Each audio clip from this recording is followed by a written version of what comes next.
যুক্তরাষ্ট্র president Donald Trump দেশটির স্বনামধন্য হার্ভার্ড বিশ্ববিদ্যালয়ের কাছে $100 কোটি ক্ষতিপূরণ চেয়েছেন। নিজ সামাজিক যোগাযোগ মাধ্যম ট্রুথ সোশ্যালে একটি পোস্ট করে বিশ্ববিদ্যালয়টির কাছে বিশাল অঙ্কের অর্থ ক্ষতিপূরণ দাবি জানিয়ে বার্তা সংস্থা এপির প্রতিবেদনে ট্রাম্পের এমন দাবিতে রাজনীতির মাঠ ছাপিয়ে দেশটির শিক্ষাঙ্গনেও এখন আলোচনায় ট্রাম্প। রিপাবলিকান সরকারের সঙ্গে চলমান সমঝোতা আলোচনায় হার্ভার্ড বিশ্ববিদ্যালয় কিছু ছাড় পেয়েছে বলে সম্প্রতি একটি প্রতিবেদন প্রকাশ পেয়েছিল নিউ ইয়র্ক টাইমসে। ওই প্রতিবেদন প্রকাশের পরই বিশ্ববিদ্যালয়টির কাছে এমন বিশাল অঙ্কের ক্ষতিপূরণ দাবি করেন ট্রাম্প। ট্রুথ সোশ্যালে লিখেছেন, আমরা এখন ক্ষতিপূরণ হিসেবে $100 কোটি দাবি করছি।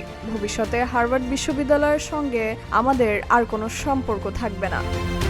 এর আগেও 2025 সালে ট্রাম্প প্রশাসন কলম্বিয়া বিশ্ববিদ্যালয়ে $20 কোটি ক্ষতিপূরণ দিয়েছে। তখন কলম্বিয়া বিশ্ববিদ্যালয়ের সাথে একটি সমঝোতা চুক্তি করে ট্রাম্প প্রশাসন। প্রতিবেদনগুলোতে উঠে আসে, জাতিগত পরিচয় বিবেচনায় না নিয়ে ভর্তি ও নিয়োগের সরকারি নিয়ম মেনে চলার অঙ্গীকার করেই চুক্তিটি হয়েছিল।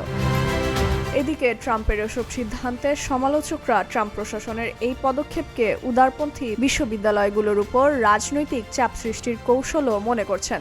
তবে হার্ভার্ড ঠিক কোন আইন ভঙ্গ করছে সে বিষয়ে ট্রাম্প বিস্তারিত কিছু জানাননি।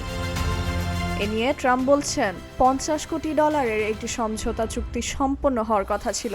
চুক্তি শর্ত হিসেবে বিশ্ববিদ্যালয়টিতে একটি বাণিজ্য স্কুল চালুর কথাও বলা হয়েছিল। শুরুতে চুক্তির প্রস্তাব বিবেচনা করা হলেও পরে অর্থের পরিমাণ মিল না থাকায় তা বাতিল করা হয়েছে।